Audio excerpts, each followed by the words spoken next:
I want to say good evening to our listening audience here in the Bahamas and around the world. Happy New Year to everyone. I want to say welcome back to Share Your Story. This program started last year and it was birthed from October dealing with women and breast cancer. And since then, we've been having a lot of reviews, and persons have been asking us to do more. And so we decided to continue the series or the show and to bring it on once a month. And it's basically a show to talk about health issues that we here face in the Bahamas. We have a myriad of health issues and challenges, and we have quite a bit of non communicable diseases.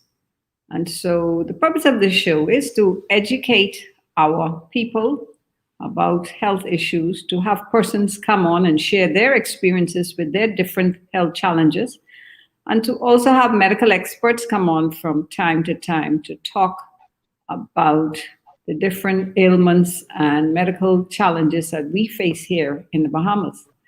Now, one of our big challenges would be cancer. And breast cancer, of course, has been a big challenge for many here in the Bahamas. And after doing the show with breast cancer, one or two of the doctors said to me, listen, we need to get more of our men involved in this and to have them come and talk about their experiences with their different ailments. It's difficult to get men to talk, but I was fortunate and blessed because I was able to find two young professional men who were willing to come on and share their different experiences with cancer, different types of cancer. And so I will be welcoming them into the studio in a few minutes. But I want to say to our people that the health of a nation is definitely the wealth of a nation. And if we're not healthy, it will be difficult for us to function as a country and to do well as a country. And in this environment where COVID is such a challenge, so many of our people have different issues. And we also saw so many persons who have succumbed as a result of COVID due to the different health challenges they were dealing with. Therefore, we want to educate our people. We want our people to take their health more seriously, and we want them to be able to find answers and to be able to get treatment wherever possible. And that is mainly the purpose of this particular show, to just educate our Bahamian populace on the importance of good health and also healthy lifestyle and living. Now, as I said, sometimes it's hard to get men to come and talk about their health. When I bring those men in, that's one of the questions I want to ask them is how do we encourage men to become more proactive concerning their health? So this evening, I am going to welcome into the studio two men, and I'm not going to introduce or say anything about them. I will have them introduce themselves when I get to each one and have them, and we're going to have a conversation this evening with both of them. So right now, I'm going to welcome into the studio Dale Happy Knowles and Tim Ingram. And I'm sure many persons may know these two young professional men. And at some point in their lives, they were challenged with their health. And therefore, it was good that they were agreed to come into the studio and to be able to share their stories and to give advice to the Bahamian populace, and particularly the men, and even encourage wives of these men and girlfriends or whoever support, so that when you see or something, you may be able to encourage them to go and seek medical help. Now, what I find in my practice, a lot of times when these men come in for eye care, they're at the point where something is seriously wrong. And I would ask them the question, why did you wait so long? And that's a question that baffles me, and I can't understand it as a woman. So maybe these two men this evening will be able to help us with those sorts of issues. I wanted to say to Tim to unmute his mic, because I think you can unmute your mic. But welcome, Dale, and welcome, Tim. Good evening to both of you. I'm so happy and excited to have both of you here. I'm going to start with Tim. Tim, tell us a little about yourself, please. Who you are, what you do, your family life, and that sort of thing. Okay, so as you said, I'm Tim Ingram. I work in the insurance industry. Originally from Eleuthera. Well, I still consider myself from Eleuthera, and as I say, when people are introducing me, I'm temporarily in financial exile in New Providence until I can return. How long have you been exiled in New Providence, Tim? Longer than I care to admit to, but I've actually been in New Providence probably 38 years now. Okay. But I still consider myself very much a Topper Bay Eleuthera boy, and as I say, I'm just living here temporarily until I can return to my homeland. I married 3 kids. I'm involved in things like Rotary. I try to assist in public service as much as I possibly can. And in a nutshell, that's me. I don't know that you want me to. I should mention I'm a prostate cancer survivor, having been diagnosed in March of 2016, so almost 5 years now. Okay, so we'll get to that. Okay. Have you been active in any sporting activities, anything like that? Yeah, I mean, I used to as an avid bowler. I'm a very poor golfer, a semi-mediocre tennis player. I'm kind of a jack of all trades and master of none when it comes to sports. But growing up, I was more of a bookworm, and so I spent a lot of time deep in the books. I love to read, and so I read everything I could get my hands on.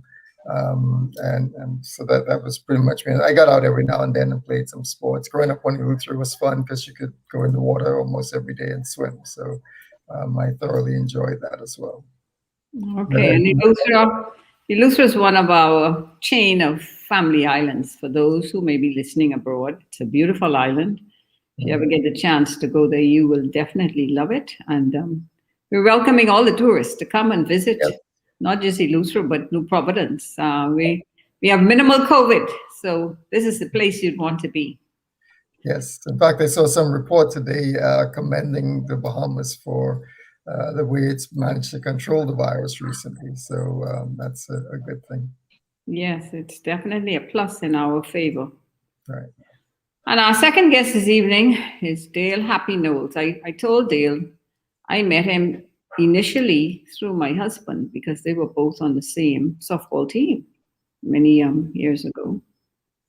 And that's how we became acquainted with each other. And since then, he's gone on to accomplish big things and done quite a bit. And so I want him to tell our listening audience who he is. Tell us about yourself, Dale. And welcome to the show. Right. Thank you. Good afternoon or evening, Bahamas. And my name, as Debbie says, Dale Happy Knowles. I'm a child of God, a nation builder.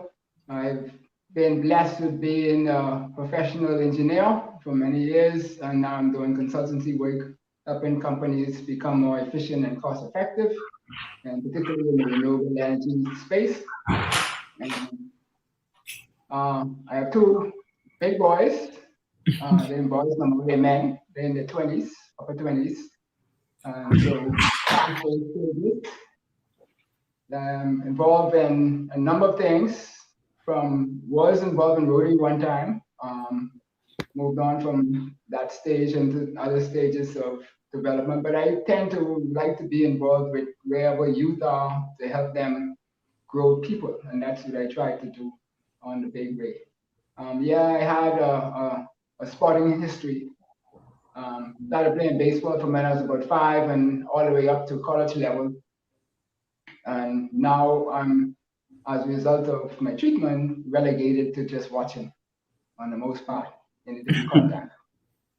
Okay. Now we'll continue with you, Dale. You were a healthy person athlete as far as you were concerned. Yes. You were going about your life and being involved in sports and business and all the different things. And then what happened? What changed? Well, I was at BTC at the time, and we were going through, I would say, about a 10-year preparation for privatization. It started from in the 90s, the process. And so through that whole process, I was one who hardly ever took vacation or just the minimum. Never was sick, didn't take days off, always working round the clock, past the man hour where he pays you for or underpays you for, the 9 to 5. They don't pay you what you're supposed to get for 9 to 5, but you were still working until 10, 2, 1 o'clock in the morning. Getting there. So you considered yourself a workaholic then? No, hard worker. Oh, A lot hard of worker. people are workaholics, but I'm not. I will work if there's a purpose. I will work towards it. Workaholics just work. Okay. I don't think they know why they're working, but I consider myself to be a hard worker. But that in itself, and me having a lack of or a very high threshold for pain, that I didn't know the circumstances was being applied to me, and so hence being contracted with the cancer. So you weren't having any pains or anything? No, the unfortunate situation with head and neck cancer is that there is no screening for them, and a lot of the symptoms are very common to basic ailments like common cold or the like sinus issues, and so you don't really know the difference.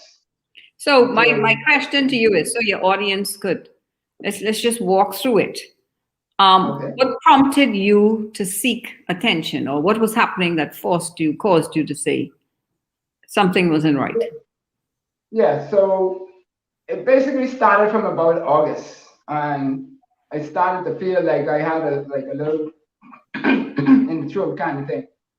And so you figure that's the cold coming on because you're waking hard and not taking care of yourself as well as you should.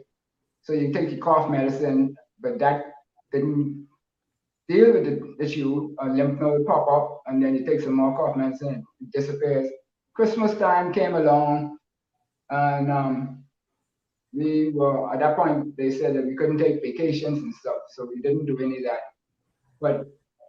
And I used to be the team manager for the swimming team of Crystal. And that year I couldn't go, or that year they wanted me to go. I didn't go because vacations was canceled as the executive side. So what I did is at the last minute, they decided to drop the vacation moratorium, and so I decided to go with the team anyway. When I was in Aruba with all the dry and shouting and everything, I figured when I came back, I was just hoarse, but it wasn't getting any better. So I went into the clinic. The clinic did their thing. They sent me to the walk-in clinic. They did the ultrasounds and all of that. Then they sent me to the nose and throat specialist, who did the probing and the throat and the thing which go down the throat. And then they said they saw these things what they call babies, and so they said it was cancer. So I said I needed a second opinion. Went and got another second opinion from another nose and throat specialist in Nassau. And so then he confirmed, and so I said, well, I always was going to go away to get a third opinion or another opinion. And so then I did that after a stint with Dr. Brown's operation, where Dr. Porter came in town from McGill. I think he passed along a couple of years ago. I think it was Charles Porter. I can't remember his name right now. But anyway. Yeah, Mr. Porter, Dr. Porter. Yeah, Dr. Porter. So he is basically said that the local doctors were saying that I needed to have surgery, but he was saying, no, I only need radiation. And then when I went away to MD Anderson, they said I needed chemo potentiated with radiation, and then radiation potentiated with chemo. So that was the treatment. But other than that, coughing or the feeling of dry throat, there is no symptoms. And that could be, like you said, anything to any of the common colds or the flus and stuff like that. So a lot of times persons can have these symptoms, and those symptoms even mimic COVID today, when you think about it also. Persons may just think, okay, it's a common cold or flu, and feeling drained because I'm pushing myself. You said you were working hard. Right. Those issues, but a lot of times we don't realize that even the slightest or smallest issues can be more than it is. And so it is Yeah. also important to check with your Yeah. doctors. Hopefully they would begin to move, you know. Yeah. One thing on that was every year I would normally do an annual physical. But that year, because we were full speed ahead in the privatization process, all of that was kept getting pushed back, pushed back, pushed back, and we kept changing the date, and so it didn't happen, and so forth. And the year before, you had the fire at BTC and this, and so everything just mangled up, and you didn't get to check on yourself. That's the bottom line. You need to continue to keep updated on what's happening with you. When you Now go let to me the ask gas you, station, finish, sorry. when you go to the gas station, you used to have the man check the oil and check the this and check the that. And so we don't tend to like to do that unless I always tell men to treat themselves like they're a cop, and then they'll be all right. Now, when you were diagnosed, how did you respond? Were you surprised? What was your feeling? My response, my mom even fell out of the chair, was that, okay, it's an issue. It's just like a sore. There's treatment for it. You go get treatment and then you heal. Because like I said in my opening, I'm a child of God and I don't believe there's nothing that can't happen. Now, Dale was diagnosed with squamous cell carcinoma, and that one tends to affect more surface tissue, skin. So, neck, throat, tongue, different parts of the skin tissues can be affected from squamous cell carcinoma, and that can be aggressive depending on the type and also stage in one or two sense. But I mean, cancer is cancer, depending on where it develops in the body. Cancer cells are cells that grow out of control and they pretty much attack whichever region they're in. And if it's not contained, then they start to spread. You want to say something, Dale? Yes, yes. So before you go on to Tim, then one thing was that, yes. So I mentioned in August when I first got the first tickle in the throat. And so there was pretty much nothing there at that time. By Christmas, January timeframe, it already had been so aggressive that the tumor that was in my throat took up like almost 7/8 of the diameter of my throat. So that's from, give us a time frame again. Between August of 2008 and then to January of 2009. Okay, so Right. that was aggressive movement. Even Yes, they within were trying to figure out how I was able to still eat. It was so big in my throat. Yes. Thank God for Jesus, eh? There Okay, Tim. Hi. You, I'm sure, were busy professional yourself. Yep. Going about your active daily life, and then what suddenly changed? What happened? Pretty much, as Dale says, just busy, doing a lot of life, between family life, between work, Rotary. These things were keeping me busy. I'm kind of one, when I get involved in something, I get deeply involved. But I did do my annual physicals every year. When I first started doing physicals on a regular basis, the doctor would do the digital rectal. My doctor is Graham Cates, and so at some point he was doing the digital rectal as well as the PSA test. So now let's just stop and just say what digital rectal is. So yes, that's the thing most Bahamian men are afraid of, and the reason most Bahamian men don't get checked. That's when the doctor tells you to drop your pants, to bend over or lay on the table and put your legs up, and he takes his finger and inserts it into your rectal area to check your prostate. And for a man that can be a difficult thing, isn't it? It can be, yes. Definitely for a man, it can be. My doctor would say to me, okay, count to 10, just close your eyes, count to 10. And, by the time I get to 5, he's pretty much finished doing that. But thankfully, the PSA testing became far more reliable. And so he discontinued doing the digital exams and simply relied on the blood test. So I think it was back in 2013 or so. Um, we saw my PSA jump up to 1.1 or something like that. So he said, "Well, keep an eye on it." And the next year, it went up to 2.2.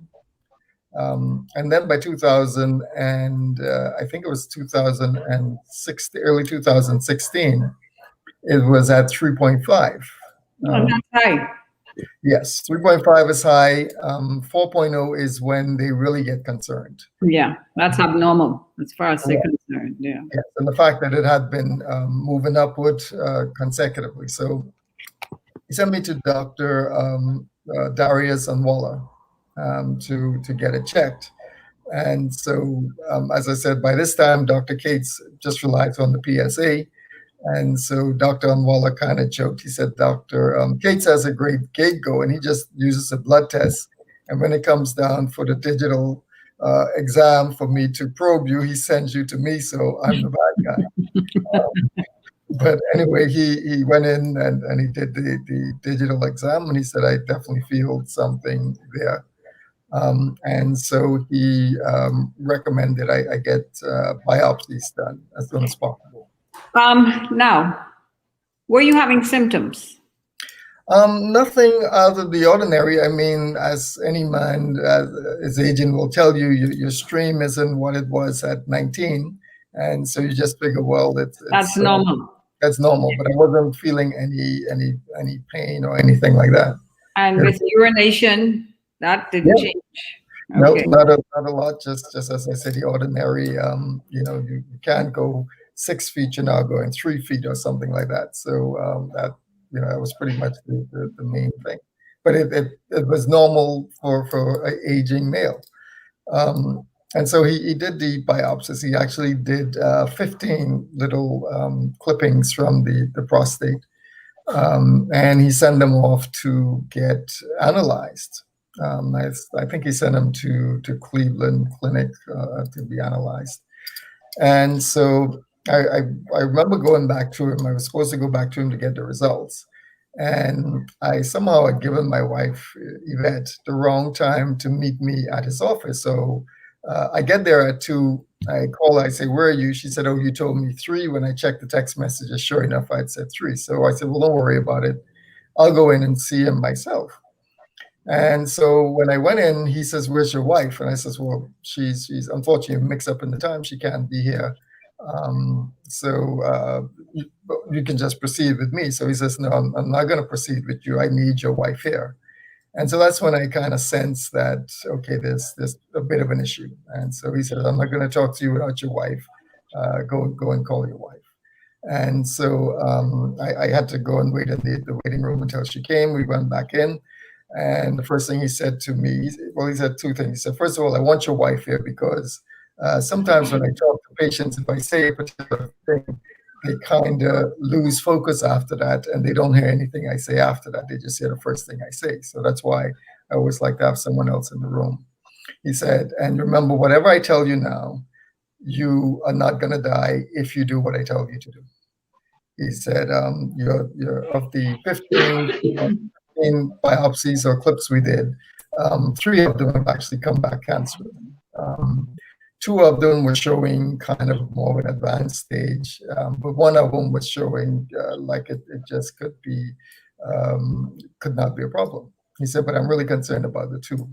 And so obviously right away, I was kind of shocked a bit, I guess.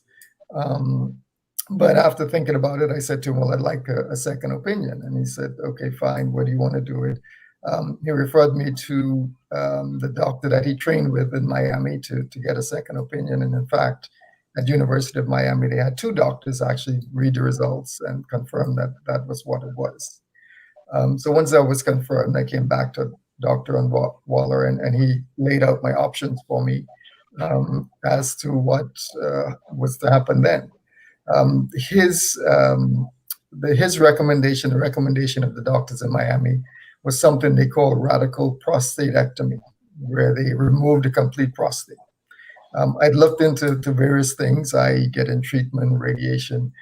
There is a treatment that they do called seeding, where they identify the cancerous spots in the prostate, and then they insert tiny radiation seeds right directly into those spots. And so I asked, well, is that an option? So he said to me, well, I don't recommend that as an option. If you've had it started to grow now, it's possible it could start growing again. Plus, we took 15 samples. We haven't looked at the entire thing, so there might actually be more cancer in there. He said, I think you should just go ahead and take it out. So I said, fine. This was in March. I had a family vacation planned for June. We were going off to Europe. So I said to him, and I had some other conferences going on. So I said, well, I'm busy right now. Can I just do this? I said, January is usually a quiet time for me. Can I just leave this until next January? And he said, to be honest, you've been given a gift to find this at 3.5. He said, I've seen so many black males, especially, and the cancer grows much faster in black males than Caucasian males. He said, I've seen so many black males who in the space of 6 months have gone from a 3.5 to 8 or 10 or 12, which means it's then spreading outside of the prostate. He said, I really don't recommend you do that. So after speaking with him and doctors in Miami, I had full confidence in Dr. Anwala to do it, but I wanted to have what they call the Da Vinci surgery using a Da Vinci robot. It's supposed to result in faster recovery time, less blood loss, and so you don't need transfusions. And unfortunately, he didn't do that here. So I arranged to go to University of Miami Hospital, and that's where I had the surgery. I had it checked in one morning, had the surgery. The following morning, the doctors released me. There was a bit of a recovery period. You have the catheter on. The catheter is halfway kind of cool, I'd say. You don't have to worry about stopping to go to the bathroom every couple hours. You just keep it on. But there was a bit of a recovery time. I spent about a week in Miami after the surgery before I came home. But 5 weeks after the surgery, I was on an airplane with my family heading to Europe for family vacation. There was still a little bit of residual effects there, but over time they wore off. One of the things that happens when they remove your prostate is that the muscles that control your flow of urine, there's one of the muscles is actually in that prostate. So you're left with one muscle. So you have to do these Kegel exercises as soon as surgery. Well, in fact, they tell you to start doing them before surgery. Do the Kegel exercises to strengthen that muscle so that it becomes, you learn how to control it with just that muscle. But the other thing about surgeries nowadays with whether it's Da Vinci surgery or other types of surgery, one time ago, that would have resulted in loss of sexual function. But these days, the surgery is so fine that they're able to spare the nerves. And so you can retain your sexual function without too much trouble. And as they explained to me, if you don't retain that, we have some implements and devices which will, you remember the $6 million man, and the doctor in Miami says you basically be the $6 million man with the parts we rebuilt you with. But as I said, it isn't always necessary. The sparing of nerves will allow sexual function. And touch wood, I live a fairly normal life. I go every 6 months to get my checkups. To ensure that the PSA is remaining low. One thing I'd say about it, when he first told me, I guess I was in a bit of shock, because it wasn't until a few weeks later when I was going back to discuss with him the treatments that I guess I really got emotional, and it hit me that, hey, you have cancer. You don't know what's going to happen, and then you see the battles that some people go through with it. And so, thank God, I had a strong praying mom. She passed away a year and a half ago, and so I was able to get through it with I would say minimal. It was a bit, but minimal disruption to my life, minimal pain, and those kinds of things. But maintaining the and as Happy said, constantly getting your checkups is the key to doing it. So once I was finished with that, one of the things I was able to do through my Rotary connections and working with 100 Jams, we started something called Movember Bahamas. You might be familiar with the global Movember movement, where men grow mustaches during the month of November to raise awareness about prostate cancer or men's health diseases. So when someone says, well, why are you wearing a mustache suddenly? It's an opportunity to discuss men's health diseases. So what we did, working along with some Rotarians, Val Moore, Jim Coe Johnson, Frank McGuire, JJ from 100 Jams was very passionate about community service type things. And so she agreed for us to have some time on all of the 100 Jam stations to encourage men to take care of themselves. We took the 100 Jams van and the Rotary Bloodmobile out to Rosslyn Square. We went to and we did it over a couple of years. We went to Rosslyn Square, went to the fish fry, went to some other places where we just parked the van.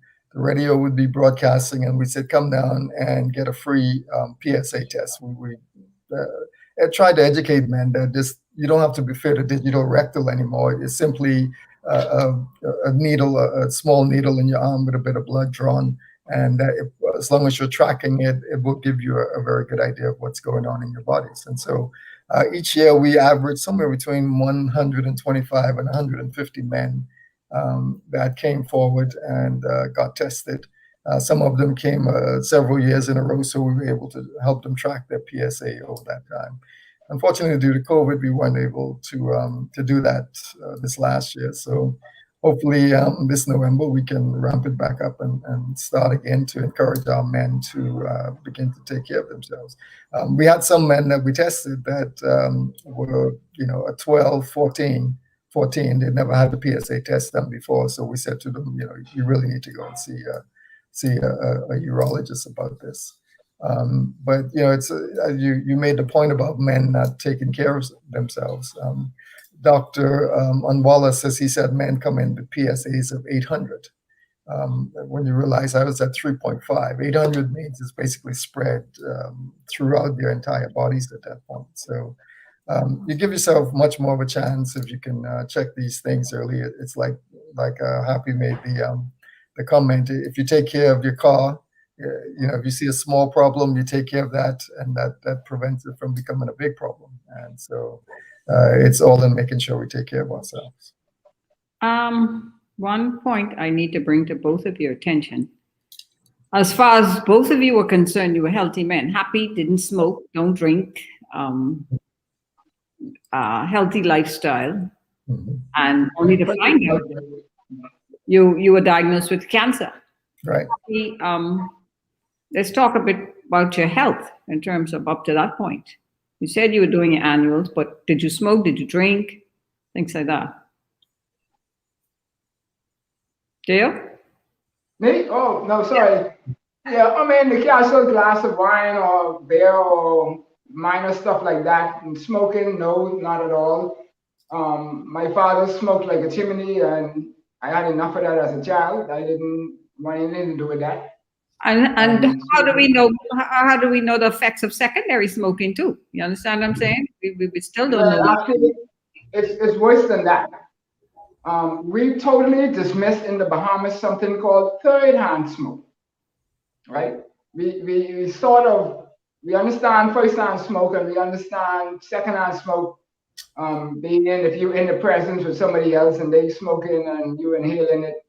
But the third-hand smoke is when all that smoke in the room gets into the walls or the furniture or the carpet or in the vest, and you go and you then stay in that environment, and that toxins then multiplies in the fabric and becomes even more potent. And so now you're breathing that in over the whole year, even when the person who was smoking left the room. And I think that was one of the biggest challenges that people in the area of the dump was having, because they didn't have their places professionally cleaned. But I've asked on a number of occasions for UB to do a study in reference to people who get cancer, and particularly cancers of the throat and the like, to find out what are the conditions that they have were associated with it. Something like how they're doing contact tracing now. So then they could then program and figure out what is the sources in the Bahamas that is really driving these things, right? But I mean, I guess you have to have the right names behind your name to be able to get people to do certain things. But Well, when we think about it, though, think of Hawksbill.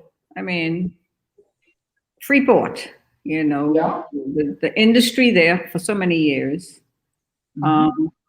past giving off the fumes, and now we're seeing the long-term effects of these persons who've lived in Grand Bahama and in that area. In terms of the dump, we probably won't know till 10, 15, 20 years down the road. And therefore, if it's not documented now or talk about, we wouldn't know, but you're right. we won't know those things because we don't want to face the music, right?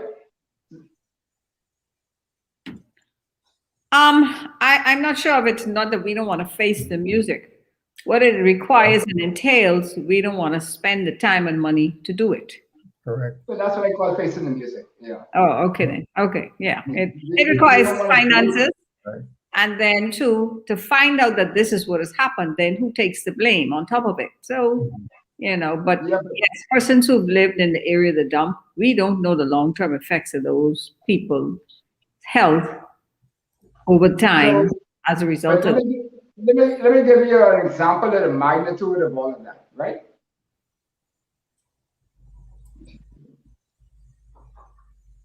Go on. Now, the magnitude of all that, I live by the airport. Mhm. And I could smell the dump. Mm-hmm. And when the fires were on, I could smell the fire from the dump, the smoke from the fires. So that travels far in our wind. Now, I give you an example that in the 80s, 90s, there was some social organizations like Zonta and the rest of those who wanted to do stuff with PACE and like for teenage pregnancy, but we didn't want to face it up front. So then we wait till the problem blossom into something massive, and then we want to try to fight it, which is like what Tim was saying. Why wait until the prostate issue become big and then try to fight it? You need to fight it at the beginning, and we need to get that attitude in our heads and stop deflecting and pushing off because we're afraid of who can say is to blame. These things happen. It's not about blame. Well, it's an individual thing, though, in Yeah. that you have to pay attention to your own health. Okay, it's individual. Now, we really can't control certain forces. Okay, our genetics, environment, you can to a point. But as an individual, and that's why it's so important for shows like these, for people to understand and realize that you're the one who may begin to feel the symptoms, or you're the one who may start to see the changes that's occurring in your body. We need to stop self-diagnosing as a people and begin to go and seek medical help.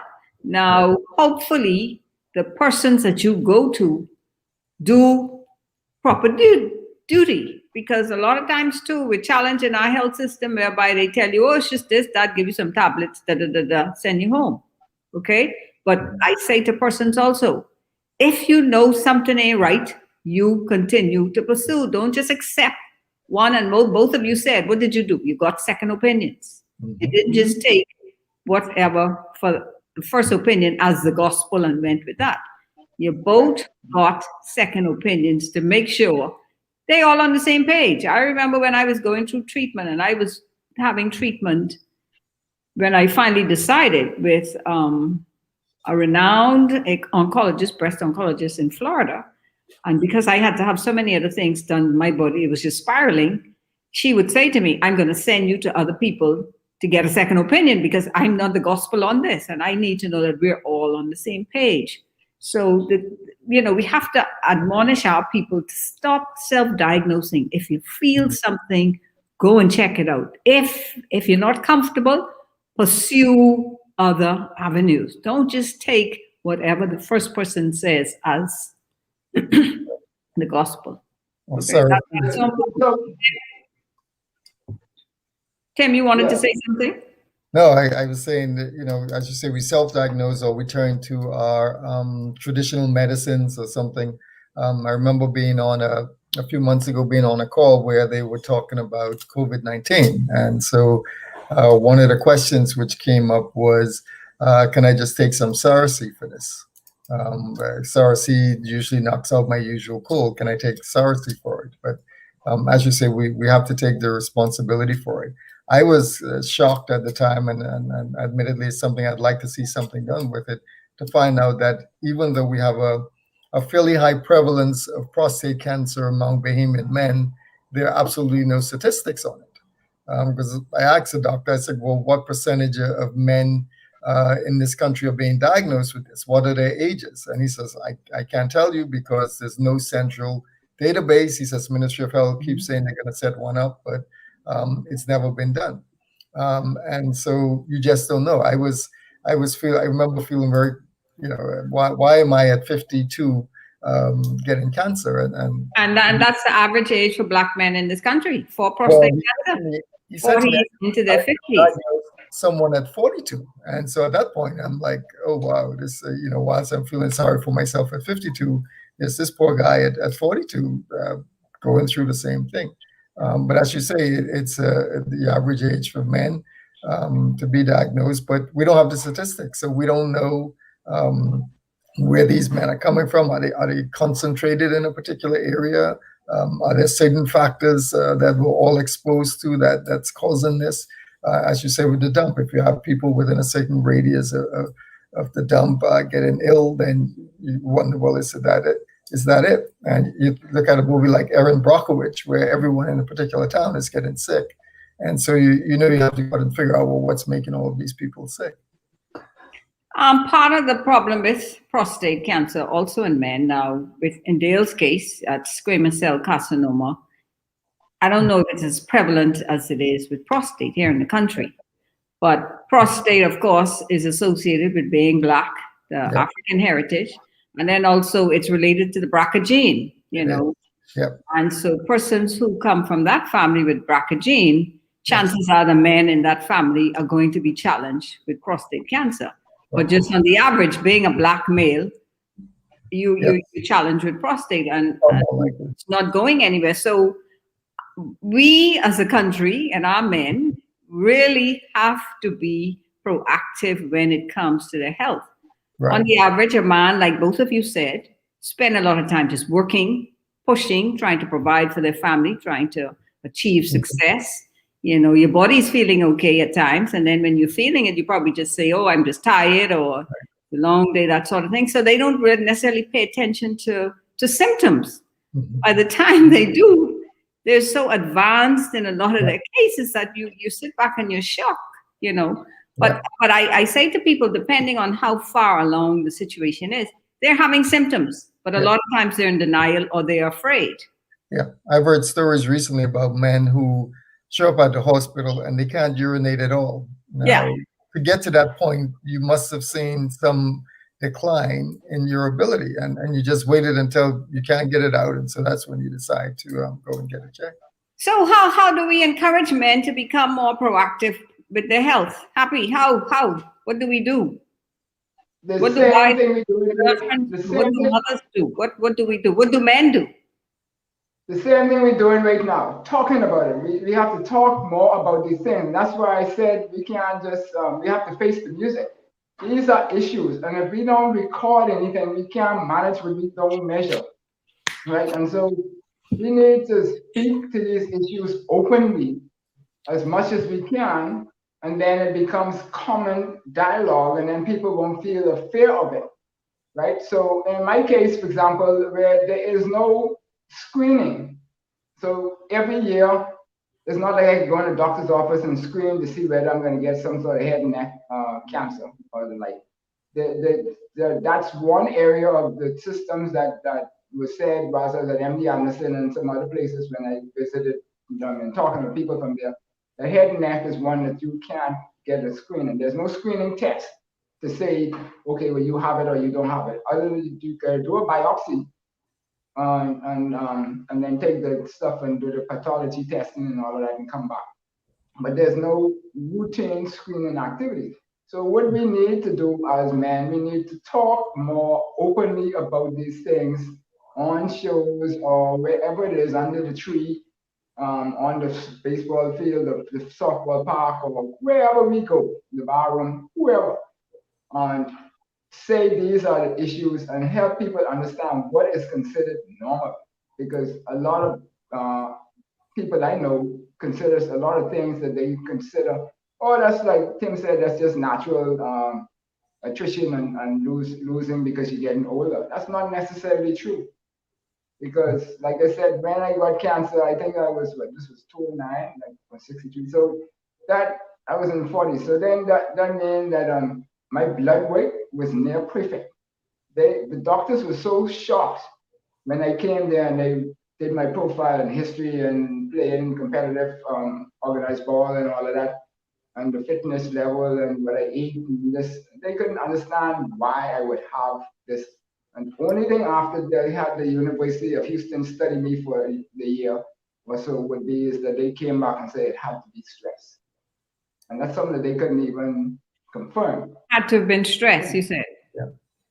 Yeah, they said it had to be stress. That's the only thing that they could come back to, right? Because when I asked them about stuff like the dump and the proximity where I lived and everything, they said that was highly unlikely that that it could have been from something airborne or the like. And then they did all of the what is HPV, HIV, whatever the name, Epsilon something virus test that came back from HPV test. There you go. And then all of that. And they tested anything that you could dream of. The doctors who actually treated me in radiation section, he actually got a promotion and he heads the MD Anderson segment and some satellite segments that they have. And he used a procedure slightly different. And they gave me the level of chemo and radiation they gave me is what is the maximum that is legal for my body to weight mass to be able to that they could give you. And he went right on the edge. They said of that. I mean, mind you, they tell me this after the fact, but it didn't make a difference to me because I had faith that once they did what they're supposed to do, and once they felt comfortable that they were led by the good Lord upstairs, and they weren't one of these doctors who would just tell you go home and don't worry about that will work itself out. Because I had doctors tell me that before for something else. But once you get the confidence, and that's the key right there, is your mental attitude to these things will be determine how well you recover or you are able to fight these things. Because if you don't have a good attitude and a good support system, and you start worrying and fretting yourself, you will fret yourself to death. Also, you cannot neglect the fact that if you don't have insurance or financing, that can affect the treatment you receive also. It is. Yes, very much so, because I mean, I had BTC was at one point in time defined as having the best package in the whole country, right? I don't know if that's was true or not, but that's how when we did our studies through the Caribbean and everything that it came back. But and I probably maxed mine out. Because I could tell you my treatment in the first month was somewhere in the vicinity of $60,000 to $70,000. That's just 1 month. We can only say thank you, Lord, because hey, if you don't have insurance, no place is going to even accept you, because they don't expect you to be able to pay that kind of cash up and have it at hand. Now, and that's one thing that people need to pay attention to their bodies, like men medically treated like it's a car. They can shine the car up every day and stuff like that. Shine your body up every day, because that price right there, that 1 month, and I was that treated until December, and I was off from work until May, right? Because I didn't have the same experience that Tim has in terms of recovery of just jump up and the next week you're doing. What about chemotherapy? How did you handle the treatment? Was it rough on your body? How was that? Well, for me, no. I actually had no symptoms, but I had the blessings of having my good mother there by my side every day. The doctors told us straight and plain, you can have issues with chemo, feed this boy, feed him what he wants, feed him plenty, and feed him often. Let him eat. As long as he continues to eat, he'll be all right with treatment. But if you don't stop eating or you start doing other things, and how we have people just be sending me messages, oh, put some aloes in this and put that in that. They said no. If you do any of that, you could die quickly. And they've had people who died on them and only to find out that they were doing some other medicines, whether they were pharmaceutical medicines or bush medicines on the side. So whatever, find a good doctor and whatever they tell you to do it to the T. And that's what I did. Every single thing to the T that they did and said, they did it. I didn't question them. I didn't say, oh, I'm not going to do it today or this. No, you have to be disciplined and do it every single time they say do it. Now, any family history of cancer? I In my think there might have case, been some aunts or something like that that had, or grand aunts that maybe had some sort of cancer before, but nothing that they could link to me in my case. Yeah. Okay, Tim. and I had my paternal grandmother would have died from cancer many years ago, but that's the only one that I could actually trace in the family that had it. But as you say, we're all some of us subject to this BRCA2 gene, which causes breast cancer in women and other cancers, as well as prostate cancer in men. So, but no, there was nothing to alert me that this was a possibility. And Tim brought out a very important point that, men have to be cognizant of, and even their wives or whatever, the sexual aspect of it. Also, it depends on, I suppose, to what stage you're at in Right. your treatment, because for some men, they just don't recover. Right. So how do they handle living a normal life knowing that, hey, my sexual function has or will decrease? It has a will decrease. It can decrease, but I saw a local doctor recently say that he can get a 92-year-old back to having an active sex life. So it doesn't have to decrease. It comes down to learning what's possible, what's available, and speaking with your medical professional to guide you as to which way you want to go. There's been very significant advances in this area, and some people would say men have spent more time in this area than they've spent in a lot of other areas because they're men and because they don't want the people that do the research don't want to suffer from it. But as I say, there are options. As the doctor said, there are options that'll make you better than you were before, basically. So it's nothing, that part of it shouldn't frighten me. One time ago, doing that should frighten you, but nowadays there's still things that you can have a fairly normal sex life with your partner. But it takes both of you being open to it, both of you being able to sit down and talk about it, to have research, to go and do research and to look at what's available out there. And that is so important. It's not just the man's issue. Right. It's also with the spouse or the other individual, so that you can come to some agreement and consensus as to, what sort of treatment you will take and how you're going to handle it. And for some, if they're going to take treatment or what they intend to do, but it's an issue that requires, as you said, communication, counseling in some cases, yes, if need be. But the thing that as I think of both of you, I think of both of you as healthy men. When we look at our country, the comorbidities are just horrendous, okay? Hypertension, diabetes are the two main factors that plague most of our people in this country, and in particular men over 40, okay? A lot of times you see a lot of men with bare bellies kind of thing. That's what we refer to it as. Yep. We know drinking over time, lack of exercise, these sort of things contribute to poor health.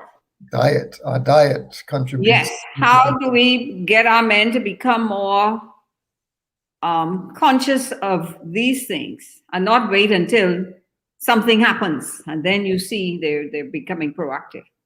Well, I consider myself lucky to have a very good health provider, Dr. Graham Cates. He basically is very thorough in his whenever I go for my annual physical. So, they make sure they remind you when it's time to come and get your physical. So, you get a note, hey, it's time for this.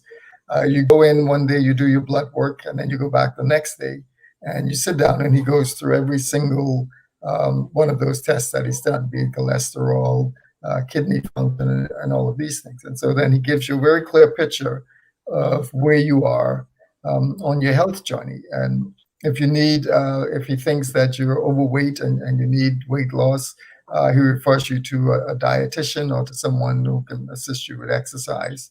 And so these are the kinds of things that, get yourself a good medical provider who's going to not just when you go in, do the testing and then say, okay, you're fine, go along your way, but who's going to make you feel comfortable enough to talk about what some of the things that you could be having issues with, and to make sure that they give you the tools you need to deal with whatever it is that you're facing. Dale, and both of you can comment. Your diet, how is that important now? Well, I think the biggest diet that we need to focus on is the diet of the mind, because everything evolved from that. The diet that you take in from physical for your body and the life has an impact, but I think it's the mind. And I am a strong believer that as you think it in your heart, so is he. And so if we can be disciplined enough and strengthen our mind, the muscle mind, then we will be more disciplined to be able to say, okay, when the macaroni smells so good, I can cut 4-inch slice. I go and cut maybe like 1-inch slice versus, and the like. Because the thing is, when we tend to do with diets, is we say we can cut it out completely, and that's the worst thing we could do. Yeah. In my estimation, we just needed to cut it down in terms of moderation of what we do in diet. I have an example So where you still eat the same then? I mean, or has it changed? the whole time I was being treated, the only thing the doctors told me not to eat is whatever, whilst I was doing chemo, whatever I liked the most.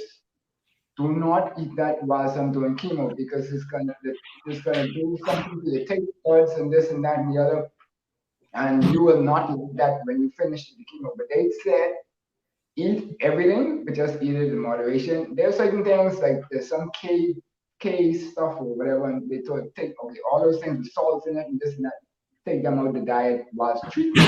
After the treatment, they said just eat a normal meal, whatever you want to eat it, but eat it in the moderation, whatever is the portions that it should be.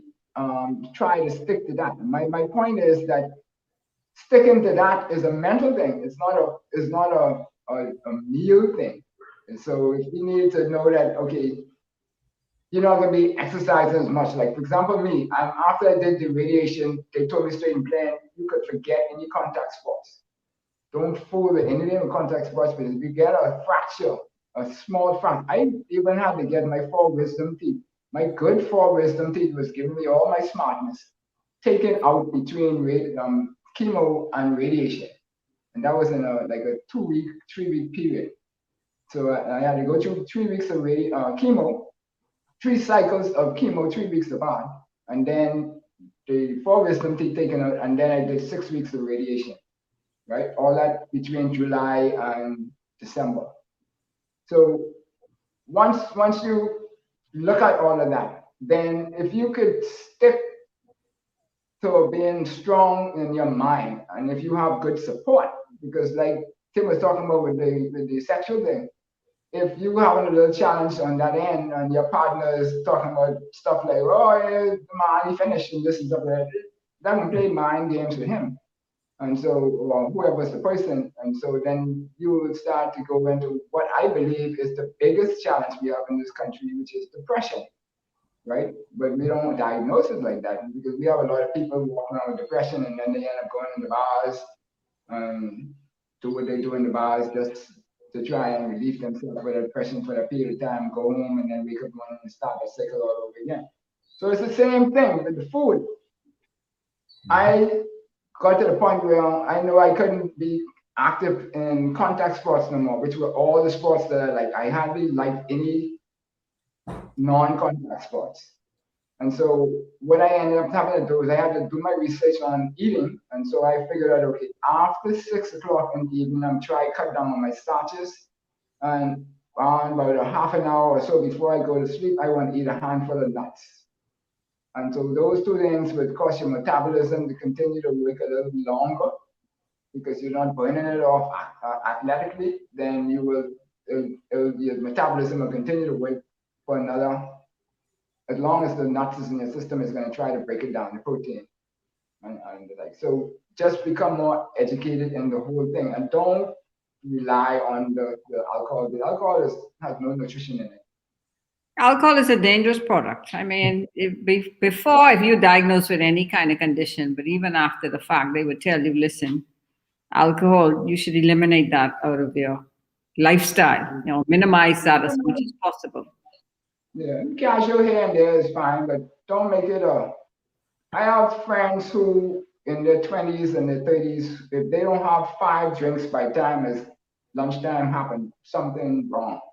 And to me, that's a big issue. That's a problem. It's a problem. Now, Tim, how has your diet or lifestyle changed? Unfortunately, I'm one of those people that goes through cycles. So I'll gain a bit of weight and then I realize I have to lose it. Not all of us are disciplined like Dale. Dale has it down to science. So yes. we were trying to get there. But he hit the nail on the head. So my wife and daughter will tell you one of my favorite sayings is you cannot outrun a bad diet. So you can go out walking and running as much as you want. If when you finish, you jump in your car and stop to McDonald's and get the Big Mac, the fries, and the bit large Coke, I'm sorry, the running's not gonna do a whole lot. It's all about the food. In my case, I can walk if I don't control what I eat. And then I'm not going to see the benefits. So I use Weight Watchers. So my cell phone, I have a Weight Watchers app. I've never been to a Weight Watchers meeting in my life, but every day I track my points with an app on my phone. I can scan containers that food comes in. It tells me how many points I have. As Dale says, things like portion control. Portion control is the big thing. And that's why I like Weight Watchers. It doesn't deprive you of anything. It just makes sure you control the portions of what you're having. So I can have a glass of wine, I can eat a slice of cake or half a slice of cake, but I know that's going to eat into my points. And so I know that if I'm going to have a glass of wine tonight, I probably need to make sure I have a salad for lunch where there's no points. And so it's making sure that you try to eat as healthy as possible, looking at foods which are healthy. I've cut back on red meat quite substantially. So it's seafood and chicken and that kind of thing for me. I try to stay away from the simple carbs, so the white sugars, the white flours, and those kinds of things, and try to reduce as much the unhealthy fats. I love salmon, so it's a good thing because it has good healthy fat in it. And as one of my daughters says, if you want to cook that every day, I'll have salmon every day with you. There is a thing though that a study that was done seemed to suggest that fish eating communities in our country were more susceptible to, and this was in Luthra's study, I believe, were more susceptible to cancers. And a long time ago we had a naval base on Eleuthera, a U.S. naval base on Eleuthera, and who knows what went on in those days and what went on in the waters around it and what went on the island. And so, Eleuthera is a very significant problem with cancers, whether it's prostate cancer or cancers among women. But I try to keep the weight under control. I don't want to spend too much money on a wardrobe, so I have to make sure I fit in everything. When I see it getting too tight, then the worst thing though is the fashion industry tricks you. So they make a size 34 pants, and my top of my accent nearly came up. They make a size 34 pants, but they put some elastic in the waist. So when you gain, you don't really notice that you're gaining the weight, but the scale always knows to tell you. But I try to make sure I eat as healthy as I can. And I see, in fact, when you and I spoke about me being here this evening, we were both out exercising and happened to run into each other at that point. Well, the one thing, if you were ever diagnosed with cancer, they two things they stress: diet and exercise, or healthy lifestyle and exercise. And when we talk diet, we're not talking about, oh, you do this, you do that. It's just making healthy choices in what you eat. And for most of us also over 40, even into your 50s, you would want to consider more a plant-based type diet as opposed to regular stuff that we've been used to consuming over the years, because we know the body is not going to process foods the same way. Right. And that's when you're challenged most times. In fact, I saw a patient today.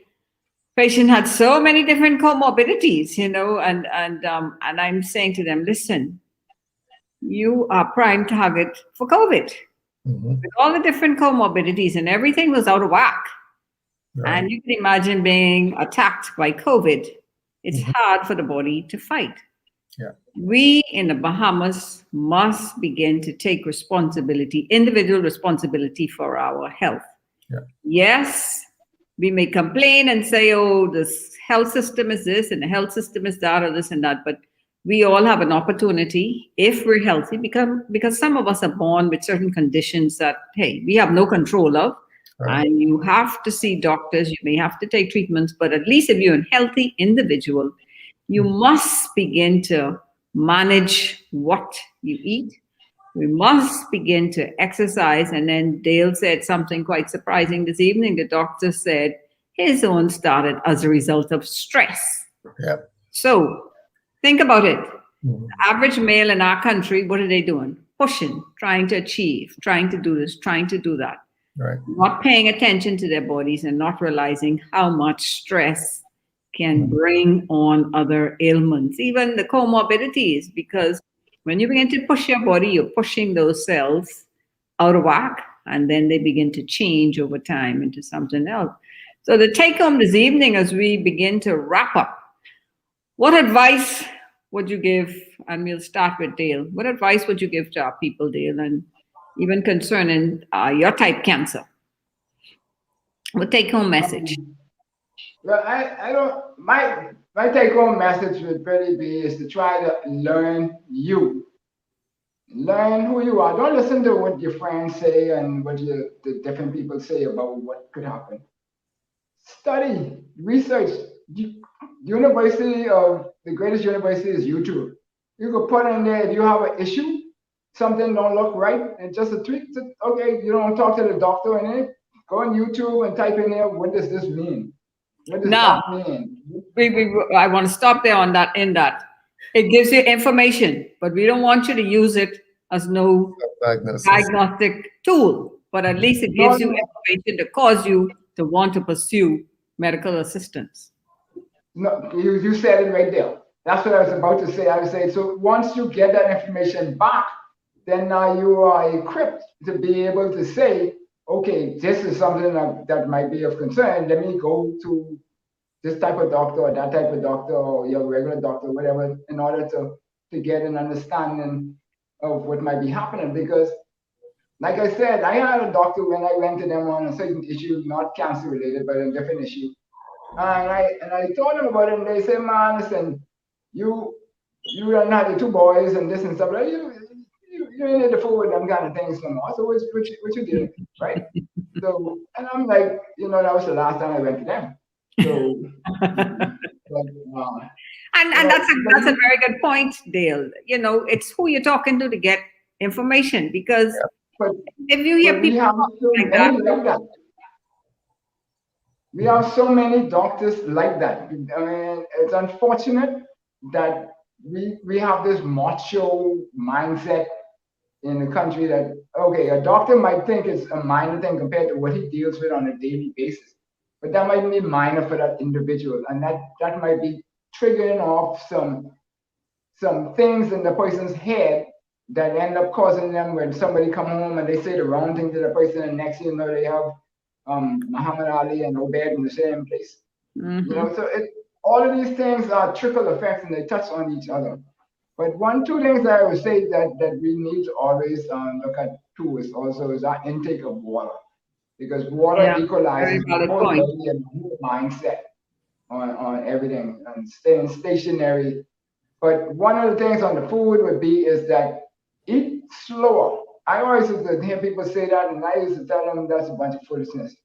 But after I had my treatment in my throat and I couldn't eat, at one point in time I had to go on a feeding tube.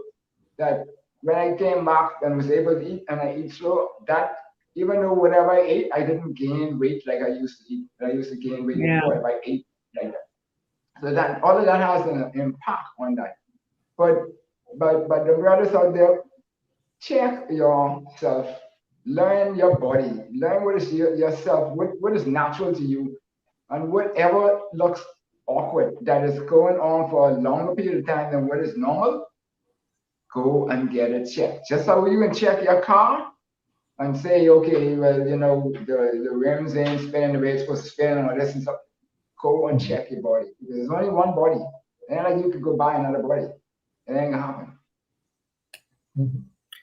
Yeah, I mean, I would say pretty much right along those same lines. Make sure you are constantly checking yourself. Find yourself a good doctor who, when you go to, he's going to explain things to you and going to lay it out, whatever is going on with you. I used to and still try and plan my annual physical around my birthday. So I know when my birthday comes up, it's time to go and get my physical. And that's a good way for me to remember that. But men, you have to do it. If the oil light is on in your car, you're going to take it to the mechanic to get it checked. For some of us, if you're really taking care of your car, you take it every 3 months to get it serviced. So think of your body as a more advanced car. As I said, the choice of doctor is important. If you're uncomfortable with the doctor putting his finger up there, say to him, can we just do the PSA blood test, please? Am I a good candidate for PSA blood test? But one thing that, Tim, even with that, a Yep. man has to understand that that's part, because even if you do that, they may still have to do that Yeah. digital exam or rectal exam at some point. So trying to encourage them to get beyond that, to know, because Well, yes, we women have to open it up, and we're an open book every time when we go to the doctor, but a man finds it so challenging. we even do, with yes. that. And it's a psychological, mental It thing is. Yeah. to be talking about it. But I always say I'm going to try and get you into the office by any means necessary. Now, once the doctor gets you in there, he can then convince you as to what really needs to be done. But I want to get men past that fear, because a lot of men aren't doing it because of that fear, the fear of this. That's why they're not doing it. But the doctor's going to draw blood to test various other things in your body. That same blood can be used to test your PSA, and if he needs to go in and check to see what's going on. But I prefer a guy going in and just getting that PSA test and say, well, I'm scared of the fingers, so I'm not going in at all. So it's a first step to getting them. I hate needles. I still hate needles. I remember as a young child screaming and hollering getting a needle. I'm a lot better with needles these days because I've had to take so much. But once you get into doing it, you're going to get more relaxed with it. So the first time in the doctor's office, for a lot of men that don't usually go, is probably going to be terrifying. But if you have yourself a good doctor with a very good bedside manner who will put you at ease, then it gets easier and easier to go. It gets easier and easier to talk about. Nowadays, we have some doctors that do telemedicine. So if you don't want to go into a clinic, find a doctor that does telemedicine and call them up, talk to them on like we're talking here now, on Zoom or some other platform, where they can walk you through what your symptoms are, what you possibly could be dealing with. But we have to take responsibility for our health. Hopefully, at some point, I won't hold my breath, but hopefully, at some point, our government also gets serious about it. I remember going to a Ministry of Health symposium on healthy living a couple of years ago, and they had a coffee break, and on the coffee break was donuts and pastries and sweet juices, and none of which I kind of eat nowadays. And so I looked at it. I'm like, wait a minute, this is a health symposium telling people how we're going to roll out a healthy living campaign. But we no one stopped to think, well, let's get some healthy foods in here. And so I think it shows that we have a ways to go, but it needs to be something that we as Bahamians need to learn. One of our medical doctors kind of called out Bahamians. Some of us didn't like it. He said, "No, you're not fluffy. You're fat, and you have comorbidities, and you need to lose weight." We And usually it's not sexy. right. Well, we usually don't like when people call us out that way, and we shoot the messenger and then carry on, which is what happens. But yeah. Interestingly enough, when we did open back up after certain lockdowns, I'm sure you all noticed the longest lines were, and I'm not going to call the establishment name, but Yes. as we drove around, Some fried food. the longest lines were. The fried food establishments, all of the fried food establishments had seriously long lines going on right after people were towing those lines for hours. Okay. Exactly. But it's a sad reality in our country, though, that if you are a single mom and you have a couple of children and you're trying to feed them, you can go out and get a meal for $5.99. That's not very healthy. A head of broccoli is $5.99. Exactly. And so, trying to find healthy food has become a challenge. One of the things that I've done through the company I work for is during lockdown, we were contacted by a representative of some farmers who had quite a bit of produce, watermelons, sweet potatoes, all of these kinds of things. And so what we did, we purchased it from the farmer, which helped him out because it moved his produce and it didn't go bad. And we donated it to the feeding agencies who were happy to have native produce that they can feed the person. So backyard farming has become very popular now. Hopefully more people will get into that, will grow their own food. And I have a friend that during the lockdown decided to cut out meat for the most part. So he just would have smoothies every day. He's lost 40 pounds. He's come off his diabetic medicine. He's come off his cholesterol medicine. And he's just transformed himself just through cutting out the unhealthy stuff. And it can happen. The one last thing we want to just talk about briefly, and both of you mentioned it, is family support. Having that support. How vital and important is that, Dale? That's critical. And even if it's not your immediate family, whatever your network of support is, they need to be around. You need to be upfront with whoever it is in that group that you trust, because you're going to need their support, because there's going to be times, particularly in the treatment and the crux of the treatment, when you're going to get tested. And when I say tested, I mean you're going to get mentally tested as to whether you want to continue or you don't want to continue, because it could take you to levels that you've never been to before in your life. And you wonder whether you can achieve. I mean, for me, it was a little different because coming up to competitive baseball and the like, I've always been tested. So I always know that you could fail and get back up and hit the ground on the next at bat. But the average person don't get tested like that, so they don't know. And so when they get the first major test, they start running in the corner to hide from something else, because we, and particularly in the Bahamas, like to deflect, and we like to talk about other people so that people don't talk about our shortfalls. So, and these are the things that I'm saying, why I say the mental part of the game is the most critical part of body, mind, and soul in terms of getting able to conquer these things. Obviously, you have to be attached to some strong belief system. If you're not, then you're gonna have other big challenges. But between the physical body and the mental part, that mind has a big, huge impact versus the physical part in your success.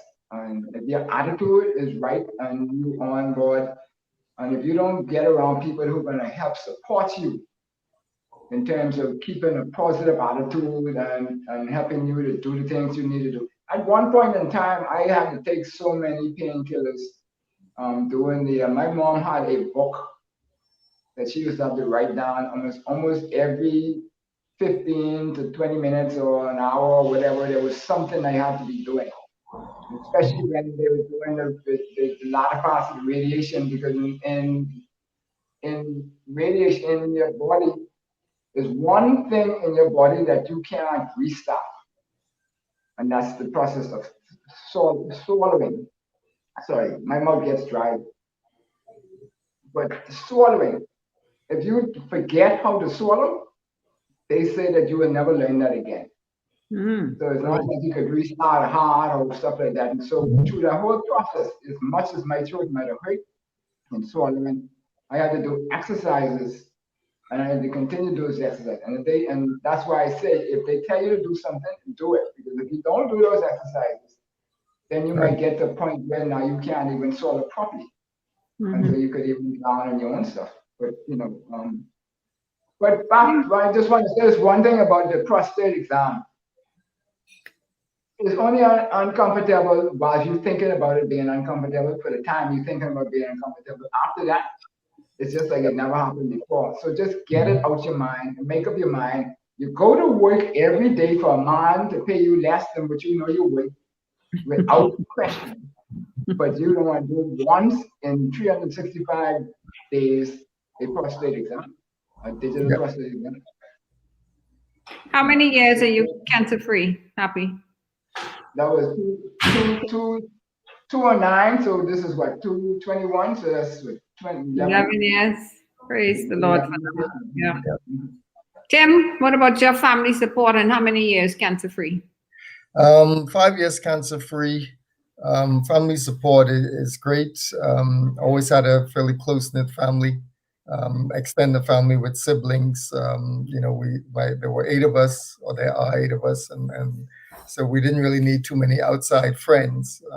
We had enough friends right in the house. There's 6 boys. I'm the eldest of 6 boys, so there's always people around. So I always had that support. My mom was always there.